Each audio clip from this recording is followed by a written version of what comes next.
Olá, começa agora o Documentação, o programa semanal da TV NBR, um espaço para histórias de vidas que emocionam e informações sobre diversas realidades. Hoje vamos saber um pouco mais sobre o trabalho da Comissão Rondon. Em 1912, Cândido Rondon teve como missão construir uma linha telegráfica entre Cuiabá e Santo Antônio do Madeira, em Porto Velho. Ele chefiou a Comissão de Linhas Telegráficas Estratégicas de Mato Grosso ao Amazonas, que ficou conhecida como Comissão Rondon. Durante a incursão pelo interior do Brasil, pesquisadores documentaram, inclusive em filmes, a cultura indígena, a fauna e a flora. Esse esforço ajudou a institucionalizar a pesquisa científica no Brasil. Comissão Rondon, produzido pela Fundação de Amparo à Pesquisa do Estado de São Paulo. Vamos assistir.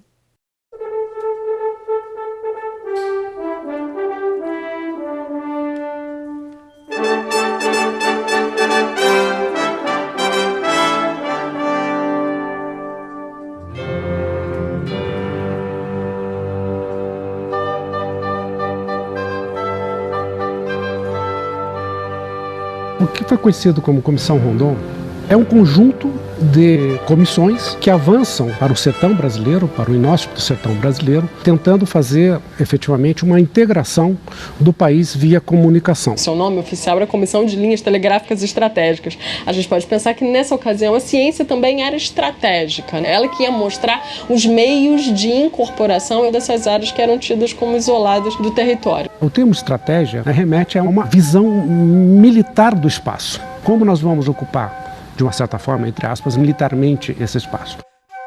Uma marca da República é a integração de áreas tidas na ocasião como afastadas. E os estados de Mato Grosso e do Amazonas, eles eram vistos como regiões muito isoladas dos principais centros urbanos, sobretudo da então capital federal do Rio de Janeiro. É muito sabido que Rondon era de formação positivista e tinha também uma visão humanística dentro do positivismo. E nessa expansão dos telégrafos, logo no começo da expansão dos telégrafos, ele vai se defrontar, e era neto de índios, tinha uma sensibilidade para essa questão, ele vai se defrontar com vários grupos, inclusive não contatados. Conhecer os índios da região, né, travar contato, isso também estava mencionado nas instruções de criação da comissão. Mas o fato da comissão ter dado origem a uma política indigenista, e mais do que isso, dela ter se notabilizado, né, de estar na memória, digamos, né, de todos os brasileiros por conta da relação dos membros da comissão com os índios, eu chamaria isso de um efeito não antecipado, ou seja, de um resultado que não estava previsto.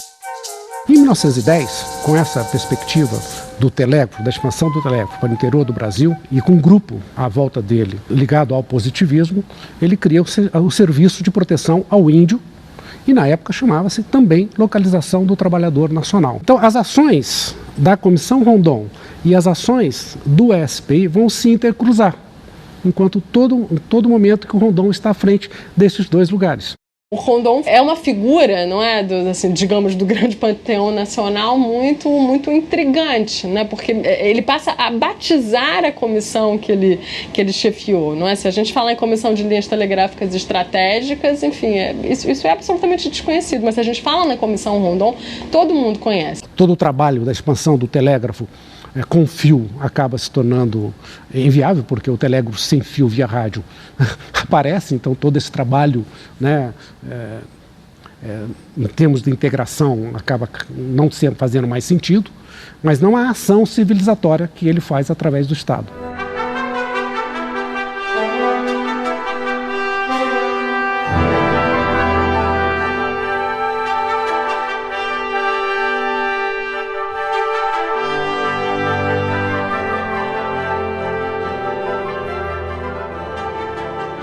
Os cientistas acompanharam mesmo as obras de extensão do telégrafo. O antropólogo mais importante que acompanhou a Comissão Rondon, que foi o Roquete Pinto, no seu relatório de campo, que deu origem a um livro que fez muito sucesso nos meios intelectuais na ocasião, que foi o Rondônia, ele diz, não, vamos registrar esse momento aqui, porque daqui a pouco eles serão civilizados, portanto a gente já não terá mais como estudá-los em loco, em campo, o seu modus vivendi, o modo como se relacionavam, como se alimentavam. Então Então vamos rapidamente registrar isso aqui, porque eles tinham muita clareza, mas esse na verdade era o próprio projeto deles, né, de que aquela ali era uma situação provisória, né, de que ela era transitória, ou seja, eles eram os próprios agentes da transição, era assim que eles se viam. Né?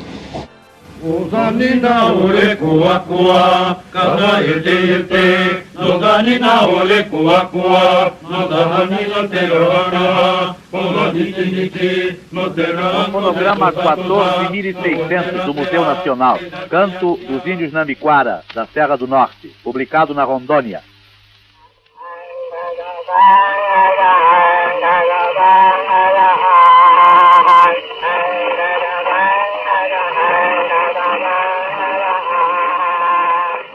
E se cria, em 1912, em Cuiabá, onde era a sede, o escritório central da Comissão Rondon, o serviço de fotografia e cinematografia da Comissão Rondon, encabeçado pelo jovem tenente Reis. E o Reis faz uma viagem para o exterior para comprar equipamento, compra 2 câmeras para fazer películas, volta e começa a filmar. Os primeiros, ou o pioneiro filme do chamado filme etnográfico, que é o Rituais e Festas Bororo, que mostra, né, um ritual funerário dos índios Bororo no Mato Grosso.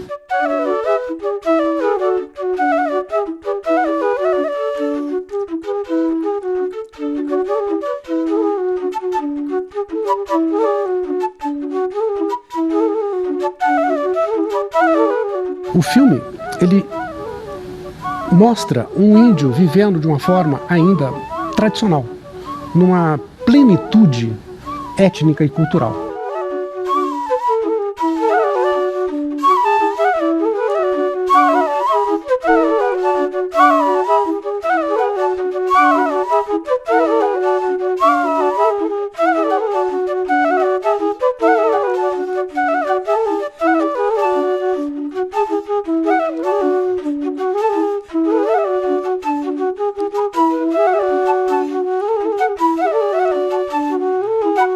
No final do filme tem uma cartela que diz: tínhamos ali a sensação dos tempos do descobrimento.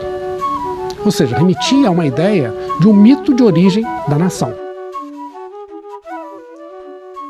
A sensação dos naturalistas da ocasião, dos cientistas da época, da passagem do século XIX para o século XX, era de que a ciência sobre o Brasil ela era feita por estrangeiros.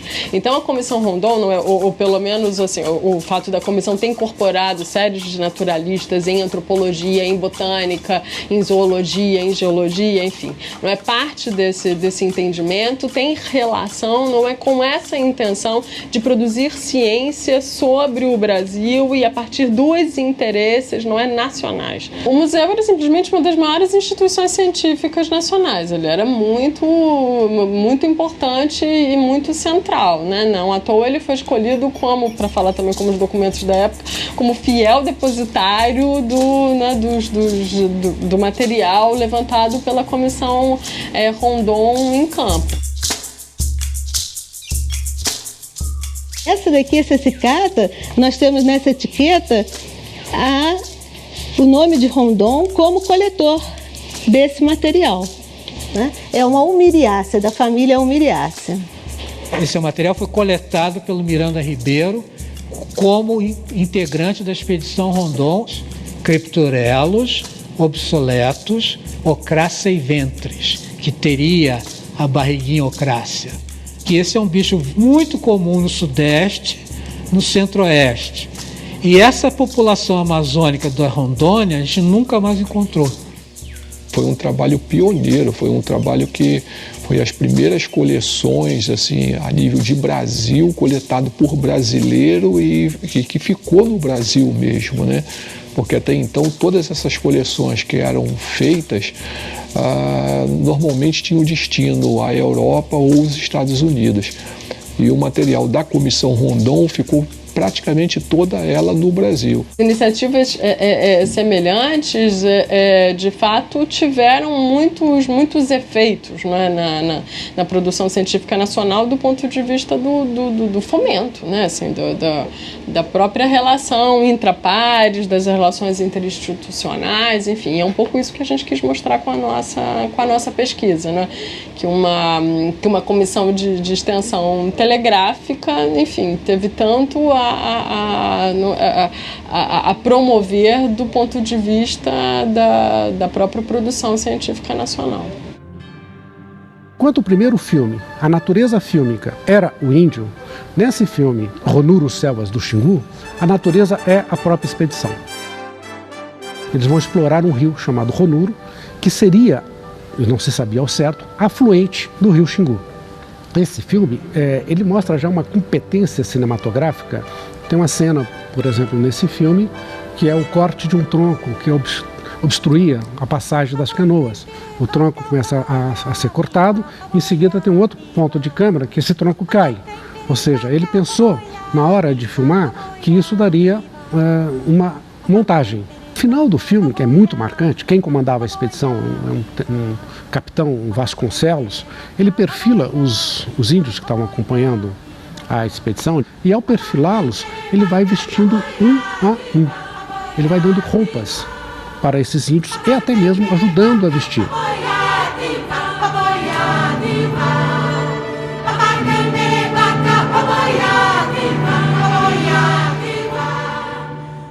Porque ali naquele lugar já não tinha mais etnia, não se falava mais da etnia, se falava de um índio genérico, estava construindo uma identidade como um semelhante ao branco. Ou seja, a roupa dá uma ideia de similitude.